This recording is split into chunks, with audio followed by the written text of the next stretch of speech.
तो मेरा बच्चा हम लोग अर्थमेटिक में थे, हम लोगों ने एक दिन की क्लास बेटा पढ़ी हुई है, सबने ही पढ़ी हुई है। अगर नहीं भी पढ़ी है तो यूट्यूब पे अवेलेबल है, आप आराम से देख सकते हो। डे 1 में हमने बहुत सारी बातें करी बेसिक्स की, और फिर हमने नंबर्स का जन्म कैसे हुआ इसके बारे में हमने बात करी है। आज हम लोग नंबर्स को बांटेंगे, हिस्से करेंगे उसके, ठीक है, और बहुत डेप्थ में जाकर के बात करने वाले हैं हम लोग, ठीक है।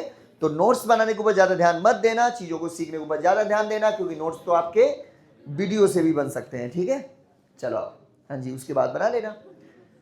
सबसे पहले हम लोगों ने कल जो सीखा उसको पहले एक बार मुंह से बताओ, फिर एक बार उसी को बेनारेख से बताएंगे, फिर आगे बढ़ेंगे, ठीक है। तो सबसे पहले ये बताओ मेरा बच्चा कि नंबर्स स्टार्ट कहां से हुए थे? नेचुरल नंबर अर्थात बेटा प्राकृतिक संख्याओं से। फिर वो आगे चल के क्या बन गए?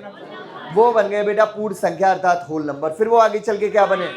वो बने पूर्णांक अर्थात इंटीजर्स। फिर वो आगे चल के क्या बन गए?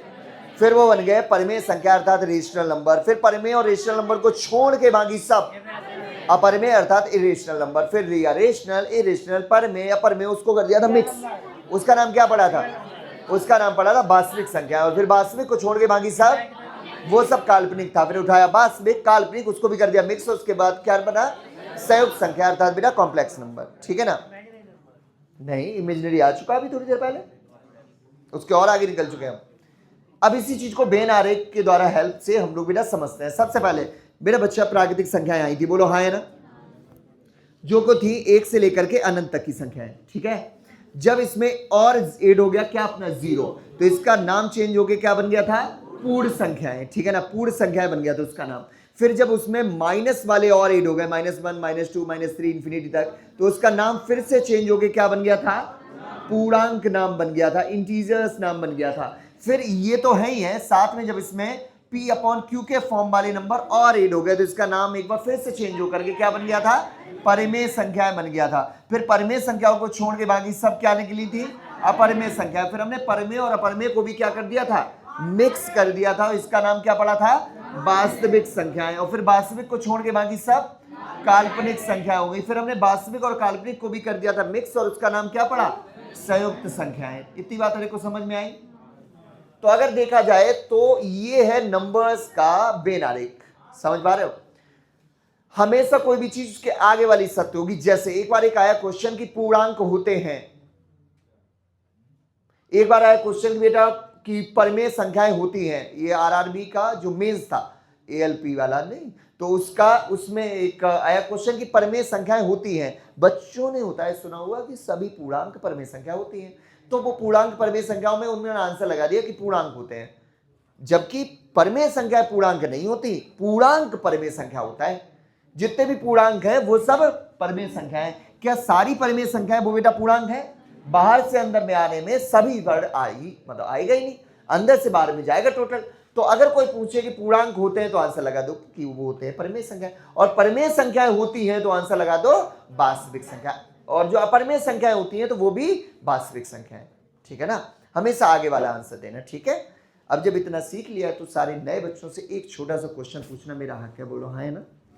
तो आज का क्वेश्चन वो 0 वाला नहीं है, आज का क्वेश्चन है कि व्हाट इज पाई। यहीं से स्टार्ट करेंगे, पाई क्या है। अरे जो बच्चे हैं नए उनसे पहले करेंगे, ठीक है। तो पाई क्या? अच्छा, पाई का मान हर एक को पता है क्या?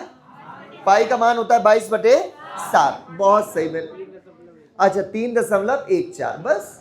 तो पाई का मान होता है 22/7 अर्थात 3.14। तो अब जल्दी से बताओ पाई क्या है। ऑप्शंस भी देता हूं। ऑप्शन नंबर ए है परिमेय संख्या, ऑप्शन नंबर दूसरा है अपरिमेय संख्या, अपरिमेय संख्या। तो ऐसा बोलो कि पहला वाला दूसरा वाला, ऐसे बोलो, पहला वाला ठीक है, दूसरा वाला ठीक है। तो सारे के सारे पुराने बच्चे इतनी बात है। ज्यादातर जो नए बच्चे हैं वो इसको परिमेय बोलेंगे, उसका रीजन भी है भाई, इसको बोलेंगे रेशनल नंबर। मैं इंग्लिश में बोलना भूल, ये रेशनल ये इरेशनल है, ठीक है ना। तो इसको ज्यादातर बच्चे बोलेंगे रेशनल नंबर। उसका रीजन है कि उनके माइंड में ये सेट है कि पाई का मान होता है 22/7, और 22/7 ही तो हो गया P/Q, और P/Q है तो ये एक परिमेय संख्या हो जाएगी, ठीक है ना। लेकिन पाई एक परिमेय संख्या नहीं है, पाई एक अपरिमेय संख्या है। अब आती है बात, ऐसा क्यों भैया?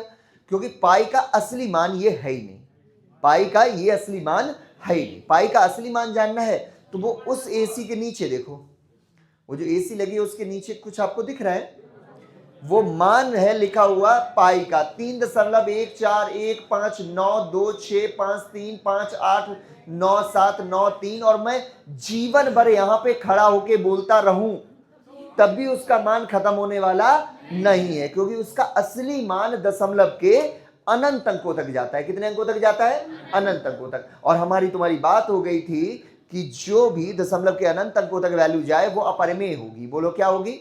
अपरिमेय। बस क्या है कि उसका कोई पैटर्न ना मिले, उसमें रिपीटेशन जैसा फील ना हो। और देख लो मान में कोई भी ऐसा सिंगल हिस्सा नहीं है जो कि रिपीट सा मालूम पड़ रहा हो, सब एट रैंडम आ रहे हैं नंबर्स। बोलो हाँ है ना? बात कर लेंगे इसकी। तो ये अपरिमेय संख्या आज ही कर लेंगे अंत तक, ठीक है।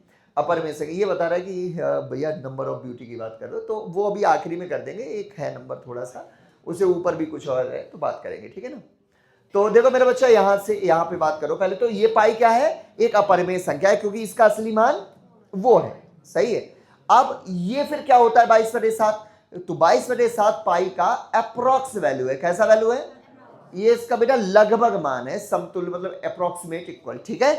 पाई का असली मान ये नहीं है, ठीक है, ओके। तो आज के बाद अगर कोई पूछता है कि पाई क्या है, व्हाट इज पाई, तो आंसर होगा अपरिमेय संख्या। ये ऑप्शन में नहीं है तो वास्तविक बोल सकते हो, क्योंकि सारी अपरिमेय संख्याएं वास्तविक होती हैं, ठीक है, ओके। अब क्वेश्चन को थोड़ा सा चेंज करते हैं और ये पूछा है कि पाई का मान क्या है, एक परिमेय संख्या या अपरिमेय संख्या। अभी ये नहीं पूछा कि पाई क्या है, मैं पूछा कि पाई का मान क्या है, वो परिमेय है कि अपरिमेय है। तो आंसर अगर परिमेय दे रहे हो तो जान लो अभी भी आंसर अपरिमेय ही रहेगा, क्योंकि वो अगर पाई के मान की बात कर रहा है तो वो उस असली मान की बात कर रहा होगा जो असलियत में होता है, ना कि 22/7 की बात करेगा वो, ठीक है। तो पाई क्या है, आंसर दोगे अपरिमेय संख्या। पाई का मान क्या है, तो आंसर दोगे अपरिमेय संख्या। इतनी बात सही। अब कोई बोले कि 3.14 dot dot dot dot dot क्या है, तब भी आंसर दोगे अपरिमेय संख्या।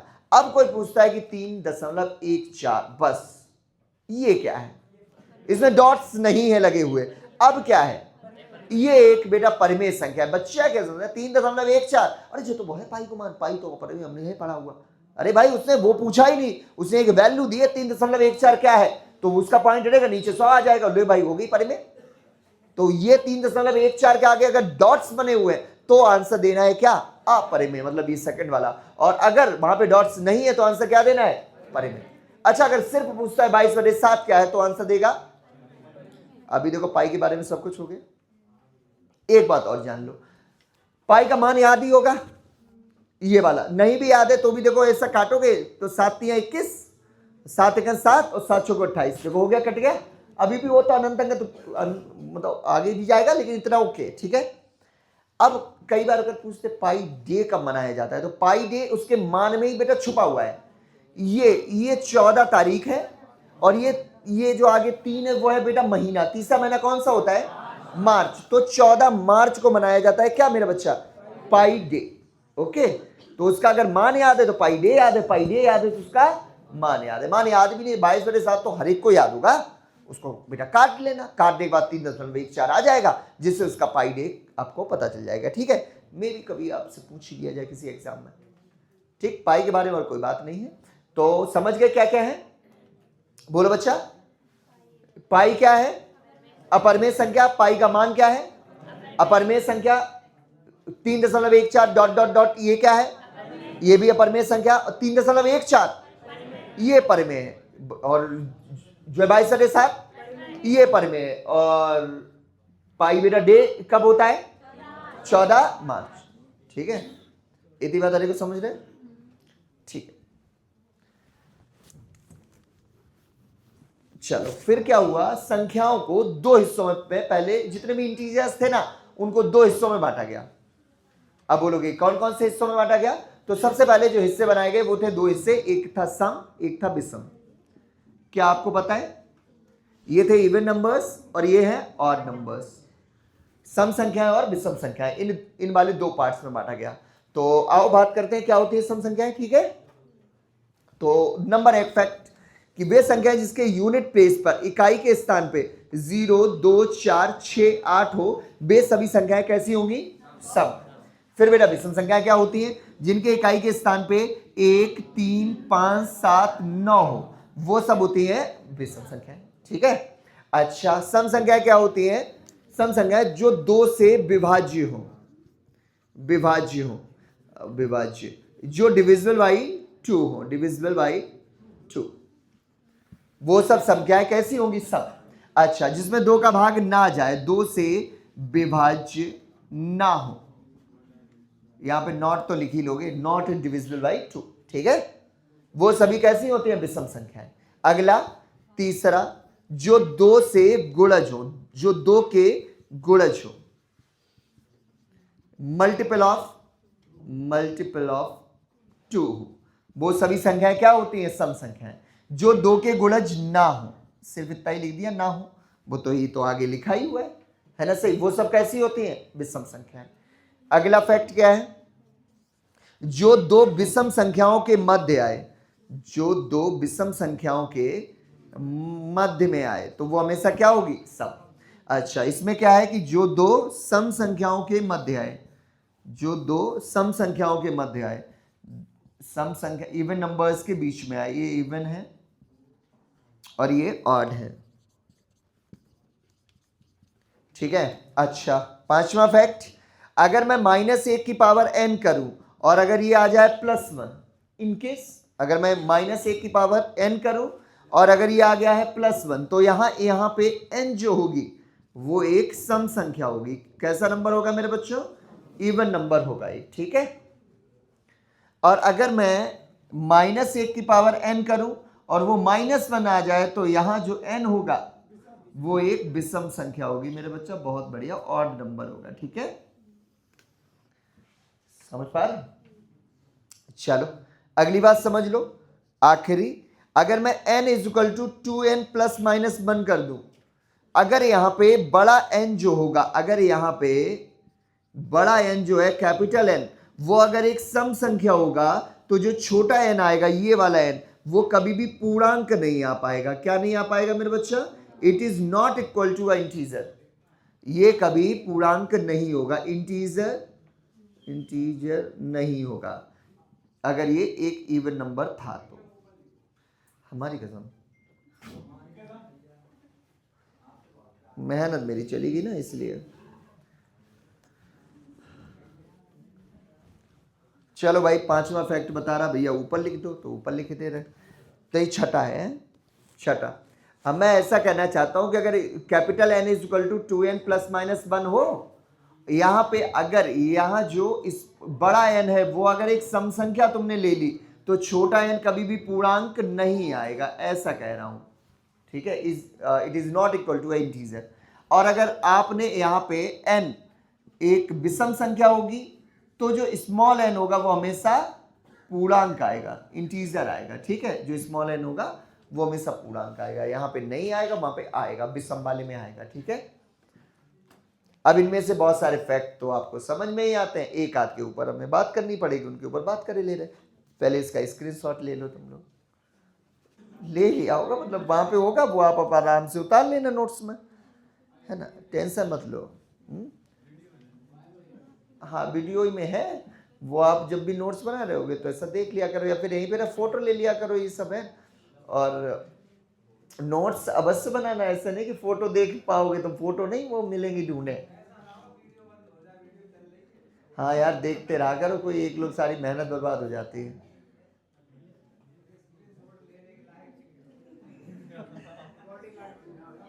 सही बात है इसकी। देखो ना, कल वाला वो वीडियो गायब हो गया, थोड़ा सा हिस्सा बीच में से, हमें बड़ा खराब लगा। हाँ, तुम तो रो ही आए। चलो मेरे बच्चा, आओ स्टार्ट करें, सीखे। तो देखो सुनो, क्या होता है, सीन क्या है कि ये तो हो गया। अभी देखो कुछ के बारे में बात कर लेते हैं। देखो हर एक को पता है, ये वाले तीनों फैक्ट तो एक ही बात को रिप्रेजेंट कर रहे हैं। जैसे आपको पता है कि जिसके इकाई के स्थान पे 0, 2, 4, 6, 8 होगा वो इवन नंबर होगा, जैसा बोला इसने। आप ही बताओ यार कि अगर जिसके इकाई के स्थान पे 0, 2, 4, 6, 8 होगा, उसमें 2 का भाग तो चला ही जाएगा, बोलो हाँ है ना। तो देखो भाई, ये बात ही बात है। और जिसमें 2 का भाग चला गया होगा, वो 2 के पहाड़े में तो आया ही होगा। भाई सोचो ना, तो वही ये बात है कि उसके गोलज होने चाहिए, उसके पहाड़े में आना चाहिए। ये थोड़ा सा ये भी बड़ा आसान सी बात है। ये सम और विषम जो संख्याएं होती हैं वो हमेशा एक एक छोड़ के आती हैं। अगर एक एक छोड़ के आती हैं तो एक सम के आसपास क्या होंगी, दोनों विषम ही तो होंगी, और विषम के आसपास क्या होंगी, दोनों सम ही होंगी। सोचो ना, एक एक छोड़ गया है, एक बैठा हो लड़का, एक बैठी हो लड़की, एक लड़का लड़की, ऐसे अगर हो कहीं भी बैठे हुए, तो हर एक बेटा लड़का के आसपास कौन होगा, लड़कियां होंगी, और हर एक लड़की के आसपास कौन बैठा होगा, लड़का बैठा होगा। वही यहाँ पे ऐसी है बेटा, बातें नहीं करते। इस वाली बात को समझ लेते हैं। आपको अच्छे से पता है कि minus into minus is equal to होता है positive, am I right? Minus का जब माइनस में इंटू करते हैं तो क्या आता है, पॉजिटिव ही तो आता है। और ये जो है, अगर ये सम संख्या होगी तो ये 2 बार इंटू होगा, या 4 बार इंटू होगा, या फिर 6 बार होगा, या फिर 8 बार होगा, इवन टाइम्स ही तो होगा। तो सबसे स्मॉलर यूज कर ले 2। अब 2 का 2 में इंटू होगा, मतलब उसी का माइनस में इंटू होगा, तो अपने आप से पॉजिटिव ही हो जाएगी। तो अगर पॉजिटिव आता है तो वो इसका मतलब एक इवन नंबर तो होगा ही होगा, बोलो हाँ है ना। और विषम बार इंटू वाले में हमेशा नेगेटिव ही आएगा, वही यहाँ पे बता रहा है। इस आखिरी वाले को जान लो, यहाँ पे एक एक करके डाल के देख लो। अगर मैं एक सम संख्या डालता हूं जैसे 4, तो देख लेना छोटा वाला ये 58 नहीं आएगा, ये कभी पूर्णांक नहीं आ सकता। चलो चेक कर लो क्यों नहीं आ सकता, उसका रीजन समझो।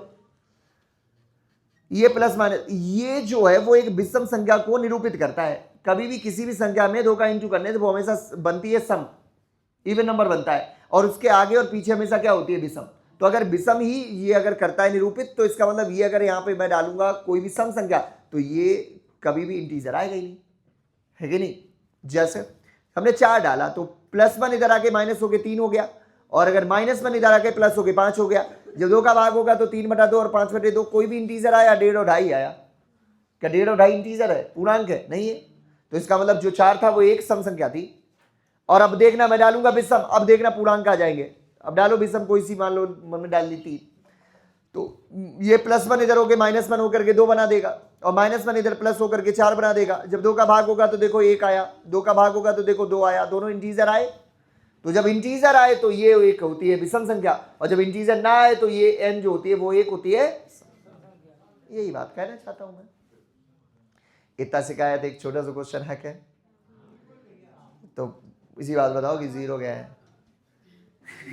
ये पीछा नहीं छोड़ेगा 0, कल से है पीछे पड़ा तुम्हारे।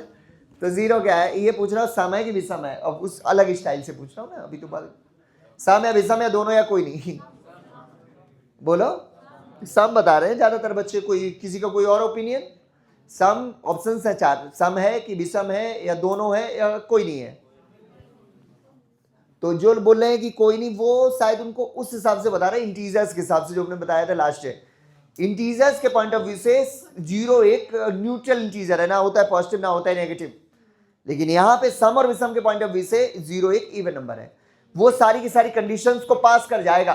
अगर 0 इसको पास करता है तो ये है, इसको पास करता है तो वो है, दोनों को पास करता है दोनों है, दोनों को पास नहीं करता तो वो दोनों भी नहीं है। चलो चेक कर लेते हैं। सबसे पहले मैं पूछ रहा हूं 0 के इकाई के स्थान पे 0 2 4 6 8 आता है, या फिर 1 3 5 7 9 आता है।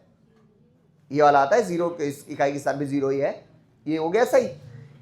0 2 से विभाज्य है, क्या 0 में 2 का भाग होता है, बोलो।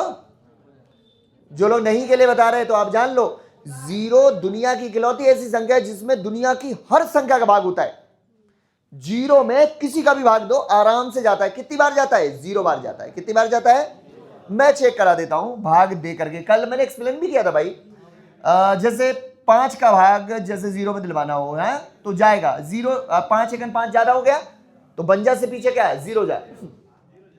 अरे और क्या भाई, तो 5 1 5 ज्यादा हो गया तो 5 0 का 0, देखो भाग हुआ कि नहीं हुआ, आंसर आया 0 टाइम्स। 0 में दुनिया की हर संख्या का भाग होता है, सिर्फ अपने आप को छोड़ के। ये बात वहां पे इंडी कर लेना, क्या 0 में 0 का नहीं होता, वहां की सबका होते हैं। देख रहे हो क्यों नहीं होता, ये आ जाती इंडिटरमिनेट फॉर्म, बताई थी 0/0। ये मैथ वायरस है, अलग हटाओ, ठीक है। तो 0 में तो सबका होता है, तो भैया 2 का भी चला जाएगा। क्या 0 2 के पहाड़े में आता है, 0 तो हर एक के पहाड़े में आता है, सबके पहाड़े में आता है, तभी तो भाग जाता है 0 में सबका। सिर्फ 0 0 के बारे में नहीं आता। अजीब बात है यार, तभी तो नहीं आता। क्योंकि हाँ ये देखो सही कह रही है ना कि यहाँ पे एकदम से कांस्टेंट है ना, कि 0 जैसे 5 0 टाइम्स 0, कोई हमसे पूछे 5 के कौन से पहाड़े पे 0 आता है तो अपन बोल पाते हैं कौन से हिस्से पे आता है, 0 टाइम्स पे आता है, ठीक है 0 आता है। 7 के कौन से पहाड़े पे आता है तो आता है 0 पे। 0 में 0 के पहाड़े में 0 नहीं आता, ये क्यों नहीं? क्योंकि 0 पहाड़े के हर एक में आता है। अब अगर मैं बोल देता हूं, मान लो मैं एज अ मास्टर, क्योंकि मैथ यूनिवर्सल है, मैंने एज अ मास्टर बोल दिया 0 बन जा 0 पे आता है 0, तो कोई बोलेगा 0 2 जा पीपी तो 0 है, तो गलत होने के देखो ना, हर 0 के हर एक जगह मैं इस तरह कहां हो पाया, मैं कहां सत्य हुआ सत्य, और मैथ हमेशा सत्य है। 0 के हर पहाड़े पे 0 आता है, 0 बन जा भी 0, 0 2 जा भी 0, 0 0 जा भी 0, 0 5 जा भी 0, तो हर इंसान अलग अलग आंसर्स को निरूपित करेगा। इसलिए उसने बोला कि भाई मैं हटाओ उसको, बीमारी वायरस, मैथ बर्बाद हो जाता बिल्कुल। LHS हर LHS RHS के बराबर होता, 4 बराबर 6 होता अगर 0 बटा 0 होता तो, सोच के देखो। और तो इसको निकाल के फेंक दिया। हाँ भाई इसको भी बात कर लो, क्या 0 अगर मैं -1 की पावर 0 करूंगा तो क्या आएगा, बोलो +1 आएगा। अरे किसी भी संख्या की घात जब 0 होता है तो आता है पॉजिटिव 1, तो क्यों आता है उसके सारे क्योंकि आप रीजन आप हमसे जान सकते हो, माइनस इंटू माइनस माइनस ही क्यों होता है, अरे सॉरी पॉजिटिव भी क्यों होता है, या किसी भी संख्या की घात 0 वो क्यों होता है, मतलब आप किसी भी चीज को पूछ सकते हो। लेकिन अभी हम ये बता रहे हैं कि इसकी घात अगर 0 होगी तो वो आएगा पॉजिटिव 1, जो कि अरे कोई पता है किसी भी संख्या की घात 0 होता है तो आता है पॉजिटिव 1, तो पॉजिटिव आ गया तो इसका मतलब वो एक सम संख्या है ना, सही।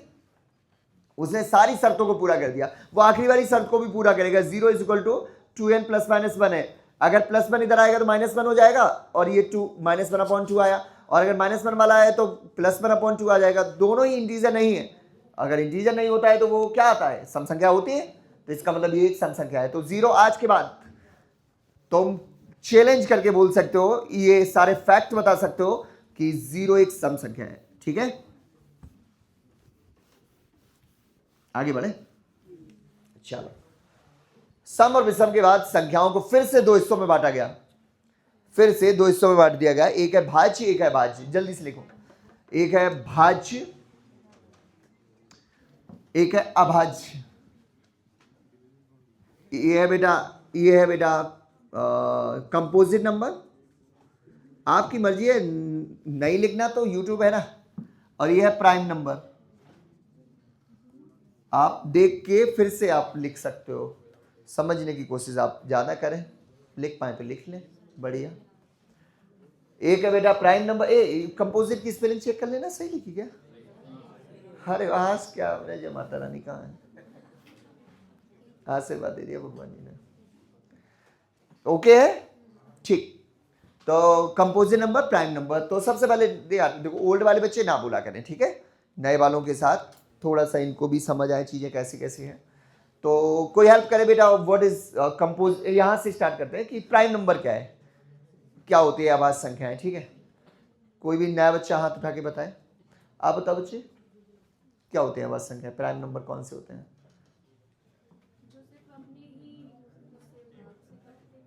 जो पूरा पूरा ऐसे कट जाए ऐसा, ठीक है, आपका ओपिनियन, ठीक। हाँ हाँ हाँ बोलो, आप बोलो, नहीं पीछे वाले भैया, हाँ आपके दोस्त बोल पाओगे कुछ, तुम में से पंडित जी, तुम्हारा एक दोस्त आया नहीं आज, अच्छा कोई बात नहीं, तो नया वाले में से कोई नहीं बोल सकता क्या कुछ, हाँ बोलो बहन। जो बहन ये बोल रही कि जो अपने आप से कटे और एक से कट जाए वो अभाज्य संख्या होती है, ऐसा ये कह रही है। तो इनकी बात सही भी है और इतनी सही भी नहीं है। चलो बात करते हैं थोड़ी सी, देखो इनके हिसाब से जो एक से कटे और अपने आप से कटे, जैसे 1 2 जैसे एक से कटे अपने आप से कटे, 3 एक से कटे और अपने आप से कटे, 4 एक से कटे अपने आप से कटे और 2 से भी कट गया, तो ये अभाज्य संख्या नहीं है। तो इस हिसाब से बहन के हिसाब से, इस बहन ने बताया जो एक से कटे और अपने आप से कटे वो अभाज्य संख्या होती है, इस हिसाब से सबसे छोटी अभाज्य संख्या 1 हो गई, जबकि हर एक को पता है कि सबसे छोटी अभाज्य संख्या 1 नहीं होती, सबसे छोटी अभाज्य संख्या 2 होती है। तो या तो इनकी डेफिनेशन में कोई इश्यू है, या तो एक को भी आज से अभाज्य संख्या मान लो, क्या चला जाएगा, मान ले, नहीं भाई, ये साहब तुम तो आवाज संज्ञा नहीं हो, तो डेफिनेशन में इशू है, और इशू आपका नहीं बच्चे। ये जितना भी मतलब जहां कहीं भी पढ़ाया जाता है वो ऐसे ही पढ़ा दिया जाता है, क्योंकि थोड़ा सा अपवाद है, ऐसे बोल दिया जाता है जो एक से कटे और अपने आप से कटे वो आवाज संज्ञा होती है, जो वन से डिविजिबल हो और सेल्फ से हो वो होता है प्राइम नंबर। एक को छोड़ के ऐसा थोड़ा सा लास्ट में जैसे स्टार बना देते हैं लोग, TNC apply, term and condition, ऐसा कुछ हाँ वो ऐसा बोल दिया, एक को छोड़। अरे ऐसे थोड़ी ना होता है, मैथ यूनिवर्सल है, हमेशा इसकी हर चीज सार्वभौमिक सत्य है, बिना बातें नहीं करते। तो इसकी आओ सही डेफिनेशन मैं आपको बताता हूं, इसके लिए थोड़े से फैक्टर्स आपको देखने पड़ेंगे। जैसे एक के फैक्टर करता हूं, वन वन जा वन, वन वन जा एक एकन, एक एकन, एक एकन, एक को 1000 बार एक ही तरह रहेगा। दो से भी काटते हैं, दो एकन दो, एक एकन एक एकन एक, ऐसा। तीन से काटते हैं तो तीन एकन तीन, एक एकन एक, एक एकन एक, ऐसा। चार का काटते हैं, दो दूनी चार, दो एकन दो, एक एकन एक, एकन एक, ऐसा। ठीक है ना। तो आओ सबसे पहले इसके फैक्टर्स की बात कर लेते हैं, थोड़ा सा इंक डाल लें, तब तक आप लोग कर लो चुगली किसी या किसी अपने जो उनसे पूछ लो दोस्तों से, जब पपड़ी आज कौन खिलाएगा, समोसे कौन खिलाएगा, हैं?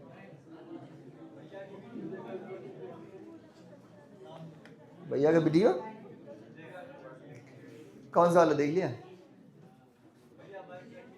इंडिकेटर वाला देख, इंडिकेटर आज देखो ना गायब तो है। चलो आओ चलो यहाँ देखो बच्चों, आवाज संख्याएं। अब देखो पहले तो फैक्टर की बात कर लेते हैं, इसका फैक्टर है 1 इंटू 2 इंटू 2, सही है। इसके फैक्टर की बात करें तो 1 इंटू, हमने अभी एक नया चेहरा देखा, अरे भाई बड़ा दिन बाद है। हाँ रिजवान की बोल रहा हूँ, 1 इंटू 3 कहाँ चले गए? चलो अच्छा पकड़ के लाए तुम लोग। इसके फैक्टर की बात करूँ तो 1 इंटू 2, इसके फैक्टर की बात करूँ तो 1 है, ठीक है। तो देखो सही क्या है डेफिनेशन मैं बताता हूँ। आवाज संख्या वे संख्या होती है जिनके सिर्फ दो फैक्टर होते हैं। कितने फैक्टर होते हैं? जिनके ओनली 2 फैक्टर्स हो, और उन वाले फैक्टर में कौन कौन होना चाहिए? एक होना चाहिए एक, और एक होना चाहिए नंबर इटसेल्फ, स्वयं वही संख्या जो वो है। तो आभास संख्या क्या होती है, एक बार फिर से सुनो। प्राइम नंबर वे नंबर्स होते हैं जिनके सिर्फ दो बेटा गुणनखंड होते हैं, दो फैक्टर्स होते हैं। उन दोनों गुणनखंडों में से एक होना चाहिए 1 एक, और एक होना चाहिए स्वयं वही संख्या जो वो है, नंबर इटसेल्फ। तो इस हिसाब से सबसे छोटी आभास संख्या कौन सी? ये आभास संख्या नहीं बन पाई बेचारी क्योंकि इसका एक ही फैक्टर है। ये आभास संख्या नहीं बन पाई क्योंकि इसके दो से ज्यादा फैक्टर है। तो आभास संख्या ये सब है। तो सबसे छोटी स्मॉलर प्राइम नंबर कौन है बेटा बच्चा? 2। बात समझ में आ गई?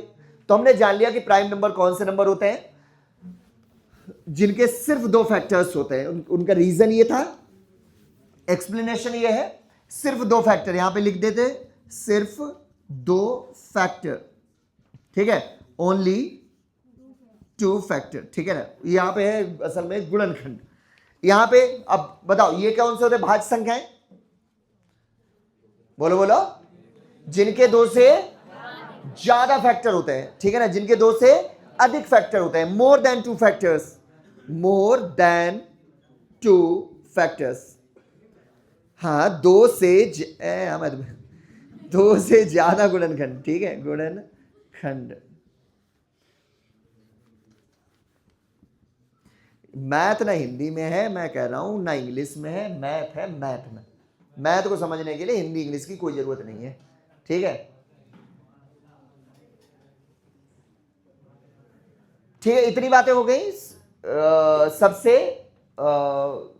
ये क्या होता है? प्राइम क्या होता है? जिसके होते हैं ओनली बेटा 2 फैक्टर्स, ये होते हैं मोर देन 2 फैक्टर्स। अब चलो सबसे छोटी की बात करते हैं, ठीक है। सबसे छोटी चलो बोलो। सबसे छोटी अभाज्य कौन सी हो जाएगी? और सबसे छोटी भाज्य कौन सी हो जाएगी? 4। बहुत सही। सबसे छोटी अभाज्य हो गई 2 और सबसे छोटी भाज्य हो गई 4। अच्छा, सबसे छोटी में सम, सबसे छोटी सम। तो सबसे छोटी सम जो अभाज्य संख्या है वो कौन सी है? लो मैं उतारे दे रहा हूं। 1 2 3 4 5 6 7 8 9 10 11 12 13 14 15। अब मैं पहले तो उंगली रखूंगा, आपको बोलना है कि ये भाज्य है कि अभाज्य है, ठीक है। चलो बोलो। अभाज्य। पता दीजिए तो भाज्य, अभाज्य। या ऐसा मैं बोलूंगा अभाज्य भाज्य, एक ही सा साउंड हो रहा है ना। प्राइम बुलवाऊं? या उल्टा उल्टा कर लूँ ना कि पहले आवाज छांट छांट के बोलो। चल आवाज बोलनी है सारी, ठीक है। ये है हाँ है ना, आवाज बोला, आवाज नहीं है, आवाज नहीं। सबसे छोटी तो दो होती है आवाज। ये है, ये नहीं, ये नहीं, ये है, ये नहीं है वाले। इसमें 3 का भी जाता है, 3 का 2 बार भाग जाता है कौन है? सही बात, है कौन था? है कौन था हम लोग समझ रहे हो? चलो ये जो है ये इसमें आएगा, किसमें आएगा? ये आएगा भाज्य में, ठीक है। चलो नहीं है, ये है, ये तो अभाज्य इसके बाद आएगी 13, उसके बाद 17, उसके बाद 19, उसके बाद 21 तो नहीं बोला किसी ने? 22, 21 22 नहीं है, 23 है, ठीक है। 29 है, फिर छोड़ो कुछ नहीं यहाँ। तो सबसे छोटी हो जाएगी भाज्य कौन सी? 2। सम भी होनी चाहिए और भाज्य भी होनी चाहिए, वो 2 है। और सम भी होनी चाहिए और भाज्य होनी चाहिए, वो 4। अब सबसे छोटी बात करेंगे विषम की। सबसे छोटी विषम अभाज्य संख्या, ठीक है। तो विषम अभाज्य संख्या में बताओ 3 ही है, विषम भी है और अभाज्य भी है, वो है 3। अच्छा ये समभाज्य, विषम भाज्य 9, ठीक है। तो सबसे स्क्रीनशॉट ले लो, मतलब ये अपनी कॉपी या कैसे भी नोट्स में होना चाहिए, ठीक है। हाँ अब कुछ स्पेशल बातें लिख लो नीचे, पॉइंट नीचे कुछ स्पेशल पॉइंट लिख लो। 2 इकलौती सम अभाज्य संख्या है, 2 इकलौती सम अभाज्य संख्या है। बैठो बच्चों बैठो। 2 इकलौती सम अभाज्य संख्या है, बाकी सभी अभाज्य संख्या विषम होती हैं, है ना। अकेली तो है जो इवन भी है और सम भी है, अरे इवन भी है और अभाज्य भी है। 0 इकलौती, हाँ वीडियो को एक बार फिर से देख लो।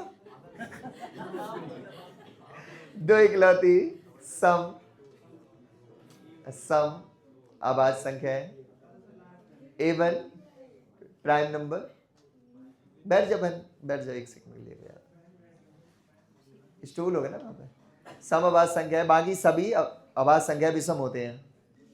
हम आ रहे हैं, तब तक आप लोग ये सोच के बताना कि 1 और 0 के बारे में सोचना, मंथन करना अपने। यही क्वेश्चन रहेंगे मेरे अगले, 0 और 1 के अबाउट। ये कैसे हैं, अभाज्य हैं, भाज्य हैं या एक भी नहीं है, और इनके क्या रीजंस हैं, वो उसके ऊपर अभी आते ही बात करूंगा, ठीक है।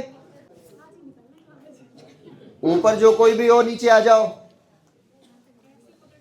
चलो मेरे बच्चा, तो हमने सीख लिया 9 और 3। सॉरी इसकी बात नहीं हो रही थी, बात हो रही है 0 और 1 की, है ना। तो एक चीज स्पष्ट रूप से पहले तो ये आप समझ लो, जब भी आप जितनी देर के लिए एकेडमी में होते हो, ठीक है ना, शब्दों का चयन बड़ा मर्यादित रूप से होना चाहिए, ठीक है ना।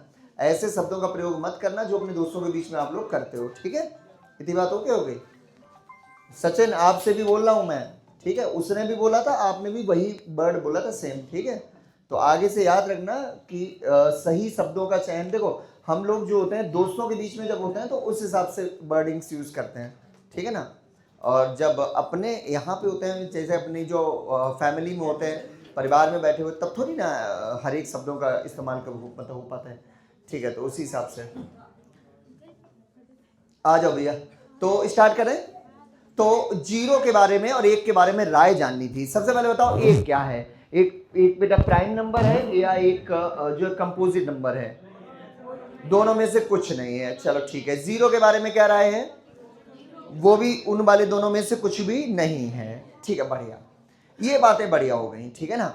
अब मैं ये पूछना चाहता हूं, देखो ऐसा कोई नहीं बताएगा इतने डेप्थ में जाकर के कि क्या दोनों को भाज्य और अभाज्य ने नहीं लिया, इसका रीजन दोनों का एक है या अलग अलग रीजन है?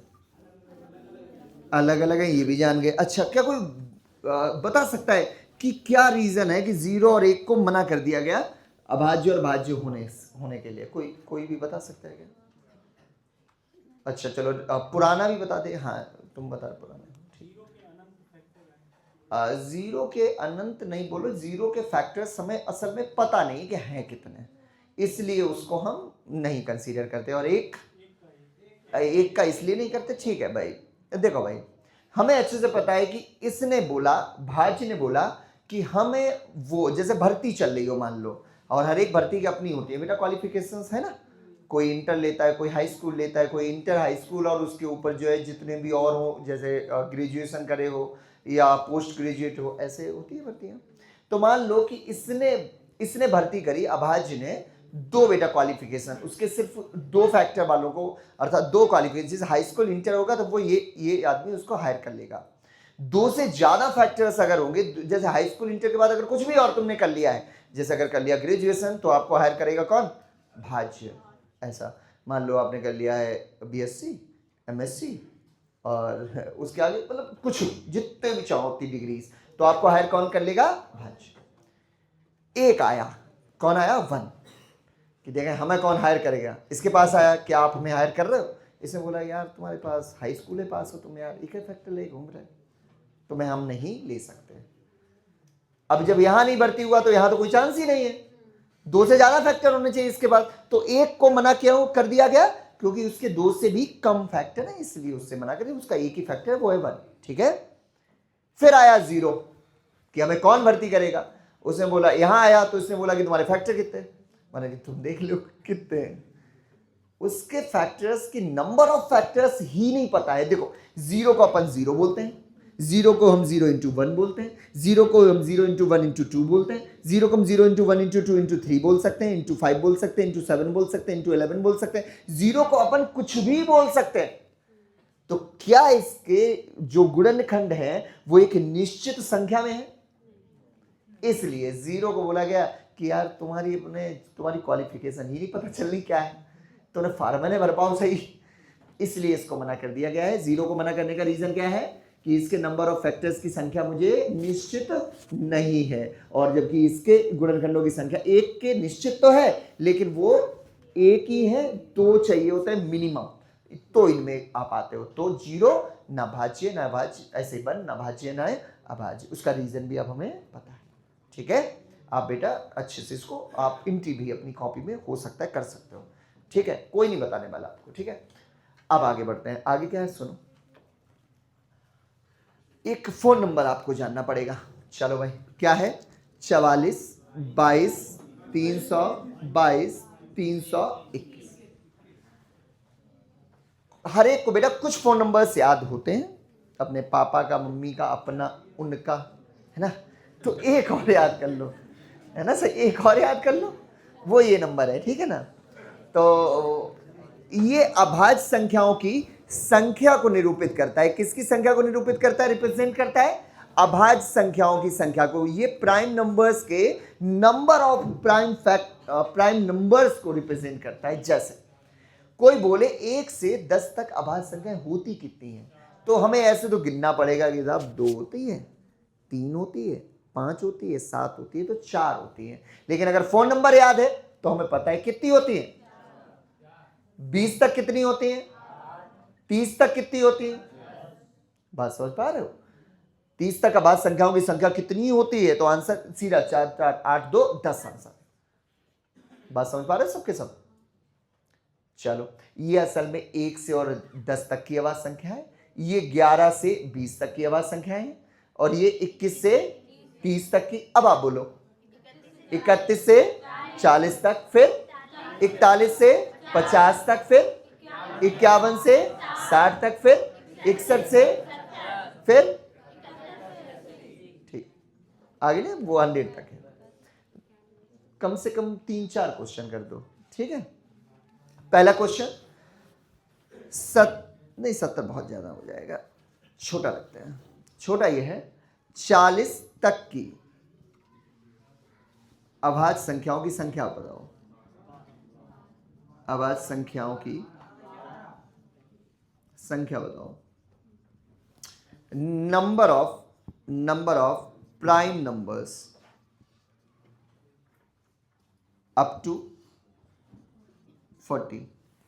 40 तक की अभाज्य संख्याओं की संख्या बतानी है, नंबर्स बताने हैं। तो हमें चाहिए 40 तक, तो ये है, हमें याद होगा फोन नंबर क्या होता है वैसे, 44 22 322 321। एक बार बोलो 44 22 322। दिख तो नहीं रहा पक्का, तो ठीक है, हो जाएगा याद, 20-25 बार अपना डायल कर लेना मोबाइल में, हो जाएगा याद। तो ये 10 तक 20 तक 30 तक 40 तक, तो आंसर हो गया 4 4 8 2 10 2 12। इतनी बात हरे को समझ आ रही है? उतार के कर लिया एक।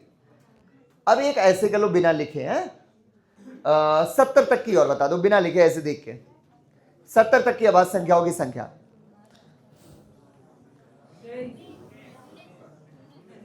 70 तक की आवाज संख्याओं की संख्या 19।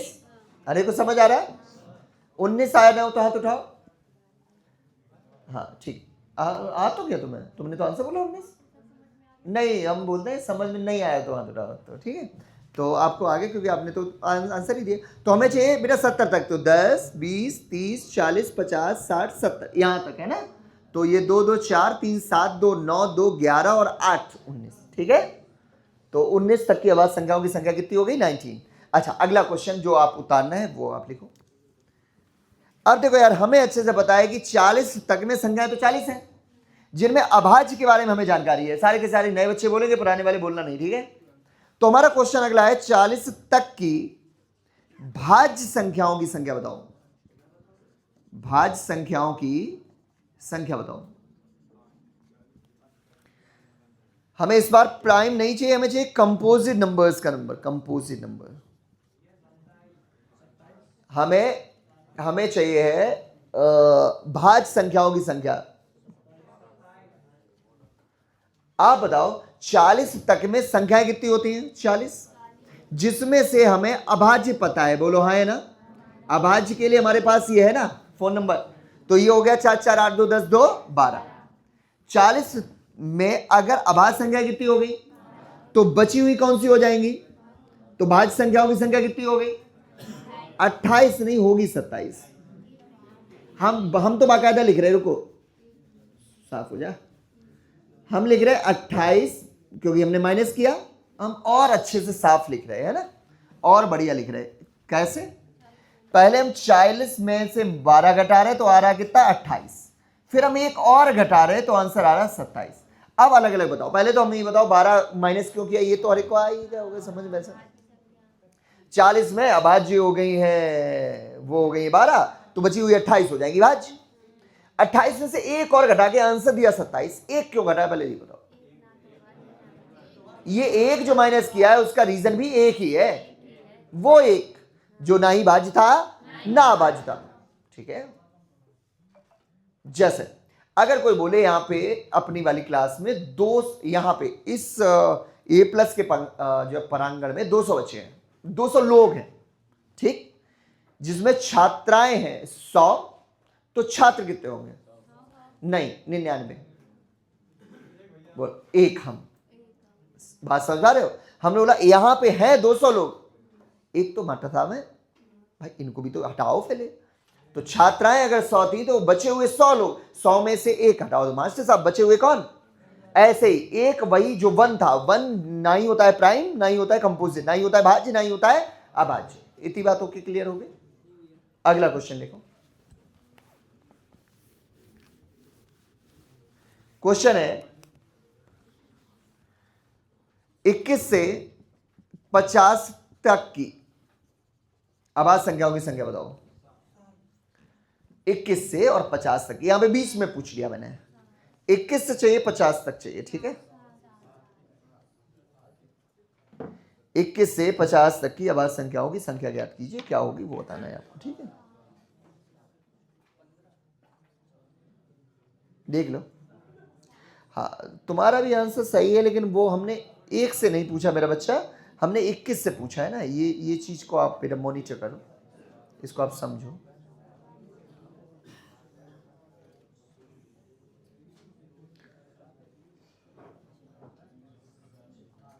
हो गया सबका?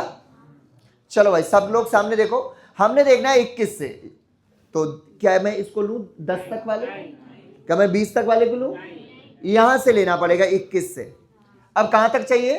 हमें चाहिए 50 तक की, तो इसका आंसर यही है। क्या है? 4 3 7। इतनी बात को समझ में आ रही है? तो ये है 7। चलो भाई, अच्छा आप बताओ 21 से 50 तक होती हैं संख्याएं कितनी? 30। जिस 30 संख्याओं में अभाज्य संख्या में पता चल गई कितनी है, तो क्या कोई बता सकता है भाज्य कितनी होंगी?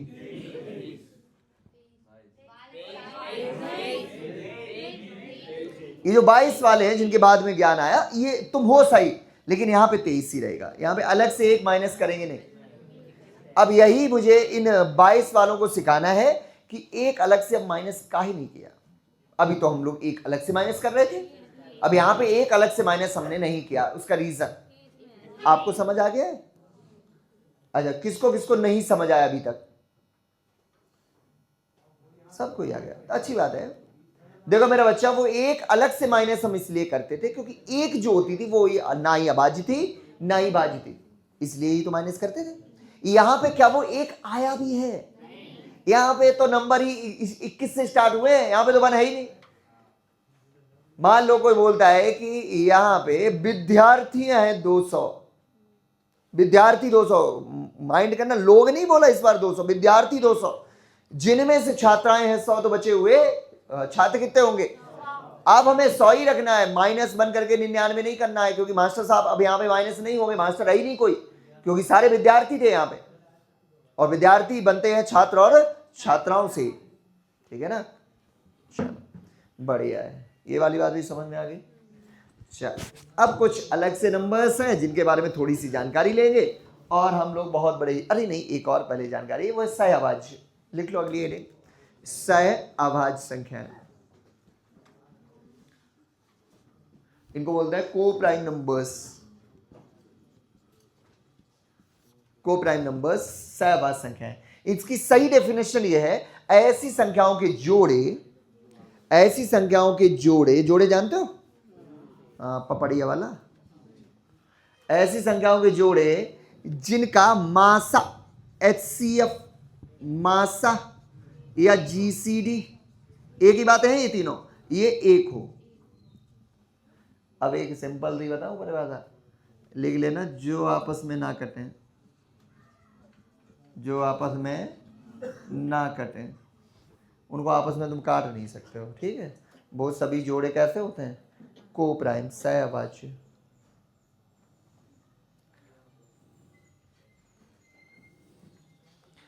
सहअभाज्य संख्याएं होती हैं, ठीक है?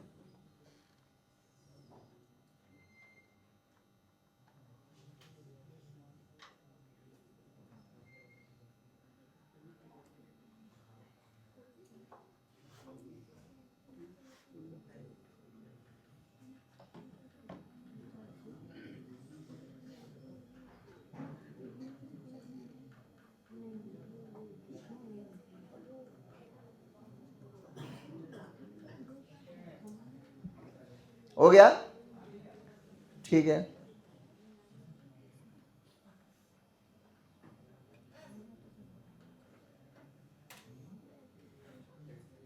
हो गया इसको, जो आपस में कभी नहीं कटे, ठीक है?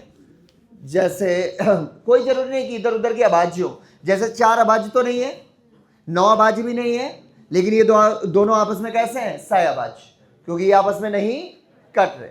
बोलो 15 अभाज्य तो नहीं है, 8 अभाज्य तो नहीं है, लेकिन ये आपस में कैसे हैं? सहअभाज्य, क्योंकि आपस में कट नहीं रहे हैं, ठीक है ना?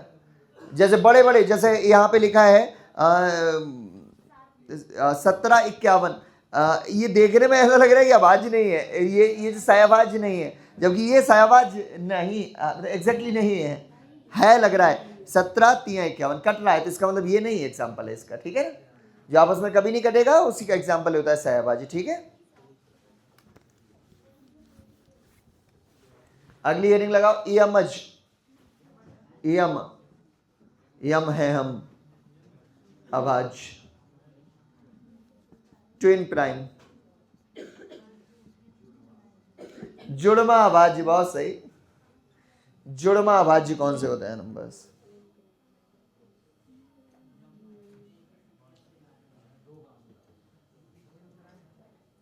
हाँ बता, ऐसी अभाज्य संख्या है जिनमें अंतर 2 का होता है, सही बोला, तो यही होते हैं, ठीक है ना? बढ़िया। ट्विन प्राइम बोलते हैं इसको, ठीक है ना। जिन अभाज्य संख्याओं में अंतर होता है कितने का? 2 का। जैसे एग्जांपल कोई देगा, जैसे 3 और 5, जैसे 5 और 7, जैसे नहीं 11 13, और 7 के साथ कैसे बना रहे? 7 9, 9 तो आई नहीं अभाज्य संख्या। हाँ 17 19, 19 17 नहीं 17 19, ठीक है। ये सब क्या है? Twins prime. जो भी हो,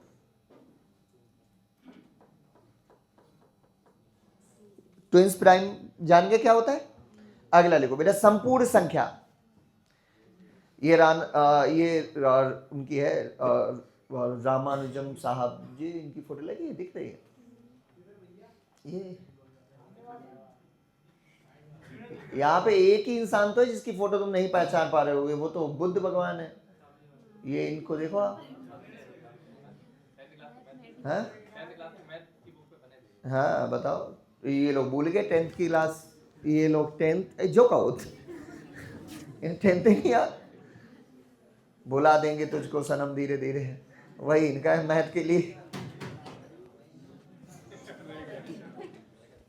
जहाँ मैं देख रहे पढ़ाई भी इतने अच्छी से बताए, फैक्ट उस टाइम तालियां नहीं बजी इसके लिए, एकदम बहुत बढ़िया। हाँ संसद में बैठे हो तुम अभी।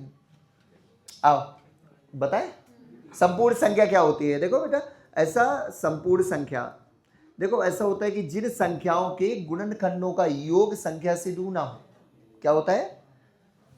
इसको बोलते हैं परफेक्ट नंबर। परफेक्ट, कौन परफेक्ट है? कोई नहीं दुनिया में ईश्वर के अलावा। तो परफेक्ट, लेकिन हाँ संख्याएं परफेक्ट हैं। तो परफेक्ट नंबर कौन सी होती हैं? जिन संख्याओं के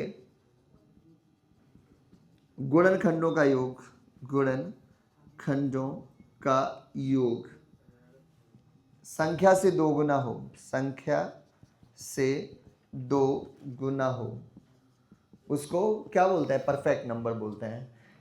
सम of all the factors of a number is twice as the number, that is perfect number. उसको अब क्या वो भी लिखा हूं कि संपूर्ण संख्या कहलाती है बता रहे आगे वो तो क्या, तो वही है जो हमने बता दिया।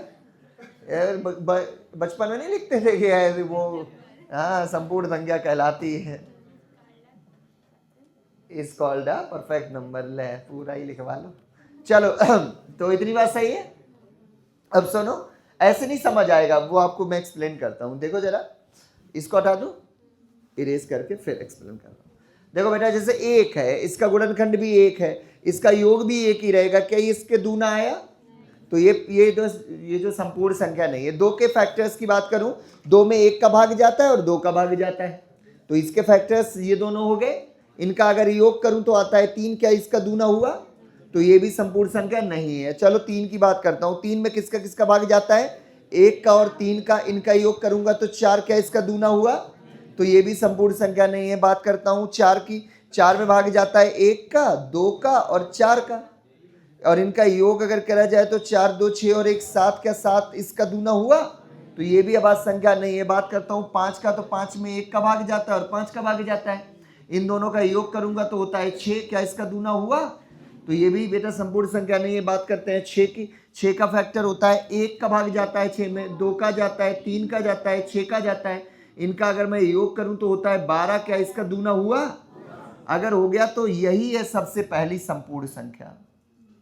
समझ में आ रही बात? स्क्रीनशॉट ले लो, मतलब लिख लो। तो यही है सबसे पहली संपूर्ण संख्या 6। अगली 28 है, बस इतना ही जान लो, बहुत है। 6 के बाद कौन सी है? 28। आपने देखा होगा कि ज्यादातर चीजें वो 6 के मल्टीपल में है ना। जैसे अगर मैं एक जो है दर्जन की बात करूं तो एक जो दर्जन में 12 चीजें होती हैं, 6 का गुणज है, क्योंकि इसके ज्यादा फैक्टर्स हैं मेरा बच्चा। 12 के एक अच्छी अमाउंट में 12 के सबसे ज्यादा फैक्टर्स हैं। तो सबसे ज्यादा फैक्टर होने का मतलब दर्जन भर चीजें। जैसे मैं आम खरीदने जाऊं, वहां से खरीद लाऊं 3 आम, अब हमारे बाली बच्चा जाए अगर कैसे हो, इनके बटने में हालत खराब हो जाए, समझ लो।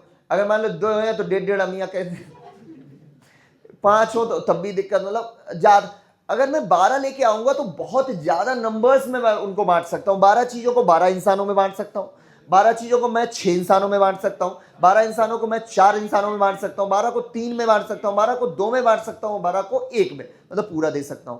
तो सबसे ज्यादा फैक्टर 12 के हुए, इसीलिए आप देखते होगे 6, एक जो दर्जन में 12 चीजें होती हैं, एक क्या कहते हैं मिनट में 60 बोलते हैं सेकेंड, 60 क्यों, 60 वही 6 का मल्टीपल आया वो, है ना, 6 में उसने 5 को भी समेट लिया, अभी 5 से नहीं कट रहा था, अभी 5 से भी कटने वाली वैल्यू ले ली फिर। समझो इसके सबसे ज्यादा फैक्टर्स हैं, मतलब 60 के एक छोटी अमाउंट में, इसलिए तो यही सब होता है। तो संपूर्ण संख्या समझ के क्या होता है। एक और संख्या समझ लो, इसको बोलते हैं जो है त्रिविमीय जो संख्या, okay, triangular number, triangular number, त्रिविमीय नहीं है, त्रिगुणीय है शायद, देख लेता हूं मैं। ट्रायंगुलर नंबर को क्या कहते हैं गूगल, सुन ही नहीं रहा वो मेरा, लाओ मैं लिख देता हूं, triangular number, Hindi, triangular number का हिंदी है मेरा बच्चा त्रिभुजाकार संख्या है। अरे त्रिभुजाकार संख्या है, ये कोई अच्छा नाम नहीं है।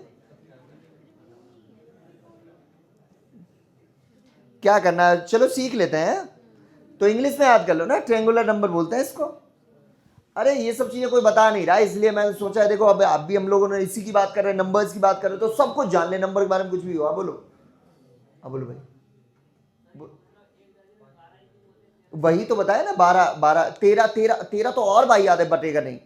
तो 12 एक सबसे पास की ऐसी अमाउंट है जिसके सबसे ज्यादा फैक्टर्स होते हैं, समझ पा रहे हो। 12 को सहूलियत है बांटने में, समझ रहे हो। जैसे एक कोई डब्बा बनाया, मान लो 13 होते तुम्हारे हिसाब से हैं, तो ऐसे लड्डू धरे 4 4 4 4 4, अब एक एक एक जो लड्डू आके लेकर ऐसे बनाए डब्बा, दिक्कत हो जाती है यार, बहुत सारी चीजों में, बहुत सारी चीजों में दिक्कत हो जाती है। इसलिए 12 क्या है कि देखो, आप 6 की ऐसी लाइनें बना लो, कम हो तो 4 और 3 की लाइनें बना लो, 4 3 हैं, 4 4 की 3 3 की लाइनें बना लो, 6 6 की लाइनें बना लो, 12 12 की लाइनें बना लो। तो 12 सबसे ज्यादा फैक्टर वाले हैं, ज्यादा अमाउंट में बढ़ जाते हैं, और फिर ऐसी कोई दुनिया की संख्या ही नहीं है जो हर एक में बढ़ी जाए, लेकिन 12 सबसे अच्छी पास में, सबसे प्यारी अमाउंट थी। आप जरा सोचो, 1 2 3 4 5 6 7 8 9 10 11 12 में सबसे अच्छी कौन सी, मतलब 13 14 15 16 इधर भी ले लो, सबसे अच्छी है कौन सी अमाउंट, 12 ही थी, जो जिसके नंबर ऑफ फैक्टर्स सबसे ज्यादा है, चेक कर लो उस आस पास में। इसलिए किसी ने सोचा होगा महापुरुष ने, एक एक एक जो दर्जन भर चीजें बेचने के हिसाब से उसमें कितना रखोगे, तो 12 अमाउंट रखते हैं, ठीक है। आप हमें हर चीज के, मैथ में हर चीज के पीछे का रीजन पूछ सकते हो कि क्यों ऐसा हुआ, हर चीज के पीछे का लॉजिक है, ऐब ही नहीं है कुछ भी।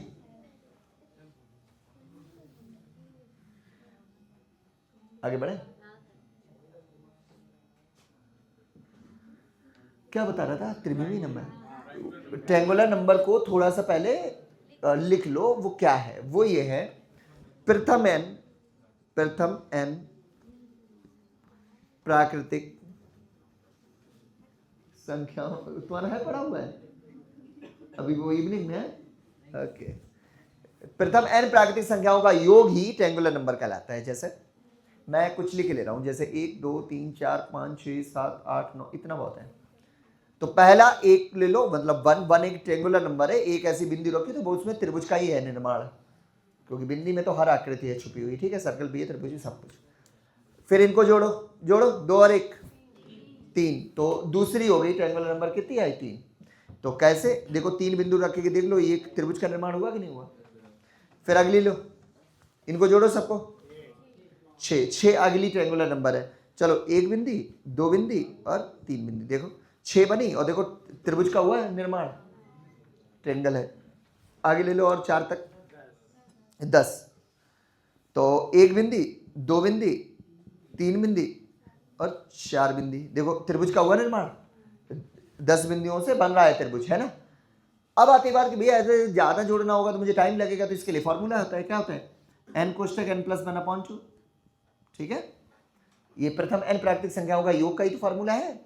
जैसे कोई आपसे बोले 7वीं त्रिविमी संख्या बताओ, 7वीं तो 7 तक का जोड़ना है यहां से यहां तक का, तो इससे आप जोड़ लो, सीधा जुड़ जाएगा। क्या होगा, 7 तक ही चाहिए, तो 7 और 1 8 का आधा, तो कितनी है, 4 7 को 28 है। 7वीं जो है ट्रायंगुलर नंबर है कौन सा, 7th 28। और जांच कर लो, 1 रखो, 2 3 4, अरे यार 5, ये वाली भटकी थी, और फिर 6 भटक गई, फिर 7 इसमें आ गई। देखो त्रिभुज का निर्माण हो रहा है कि नहीं हो रहा है, देखो हमेशा होगा। ओके, ट्रायंगुलर नंबर भी ओके हो गया है ना। चलो खत्म, इसका सेशन खत्म। ओके, अभी पढ़ेंगे रीजनिंग। ओके, अब कल से स्टार्ट हो जाएगा तुम्हारा जो पढ़ने वाली चीजें हैं। आज तक हमने सीखे बेटा नंबर्स और नंबर्स के पार्ट्स, और क्या क्या जो भी संख्याएं थी वो सब हमने जान ली। अच्छा, इसकी भी बात कर लो, ब्यूटी ऑफ नंबर क्या है, थोड़ी सी बात कर लेते हैं। ये एक रेशियो है, दुनिया में जितनी बेटा खूबसूरत चीजें हैं वो इसी अनुपात में होती हैं, 1.618। दुनिया में जितनी भी खूबसूरत चीजें हैं, अगर आपको कुछ भी अगर आपको अट्रैक्टिव मालूम दे रहा है तो वो इस रेशियो के पास होगा। जैसे आपकी चेहरे को ही ले लो, तो आप अपना लेंथ चौड़े की नापना और चौड़ाई नापना, लेंथ में चौड़ाई का भाग देना, इसके जितने आप पास जाओगे, आपका रेशियो अगर यही आ जाए तो दुनिया के सबसे खूबसूरत इंसानों में से एक हो गए। हाँ, यही है, ये है नंबर ऑफ ब्यूटी। यही नहीं, आप चेहरे की बात करो, किसी भी आप कोई भी आपको आकृति शेप अगर मिले, बहुत अच्छे से जानने के लिए यूट्यूब पे बहुत सारे वीडियोस हैं इसके ऊपर पड़े हुए। ठीक है, आप उनको देखो, आप उनको समझो। जी, क्या हो जाए, जॉब हो जाए, लग जाए तब। अच्छा ठीक है, देख रहे हो उसके आगे क्या क्या लिखा है, art, geometry, design, technology, life, cosmology, beauty, mathematics, ये हर चीज को वो करता है। ये अभी आगे चल के आएगा तुम्हें। पाई का एक्चुअल वैल्यू तो एसी से तो निकलता है, ये तो निकला है। पाई का वैल्यू क्या है, तो पाई का मान ये है। नीचे एक अपरिमेय संख्या है ना, इस अपरिमेय की वजह से ये अपरिमेय बन गई हो। और ये होता क्या है, पाई होता क्या है, इसके बारे में हम लोग जिस दिन भी सर्किल पढ़ा है ना, आप हमसे पूछना पाई कैसे बना। ये बेटा रेशियो है, ये भी एक किसका किसका, उसके परिधि और उसके व्यास का, सरकमफ्रेंस और उसकी जो व्यास होता है उसका रेशियो है। ठीक है ना, हाँ भाई, बीच का जो भी उसकी तो वो अप्रॉक्स वैल्यू को हाइड करता है। ये असली मान की बात कर रहा है हमारे साहब, ये महाज्ञानी है। ठीक है, इसको जरा वीडियो को यार चेंज कर दोगे तुम, इसको बंद करके दूसरा वीडियो चला दो। चलो मेरे बच्चों, कहाँ थे हम, हाँ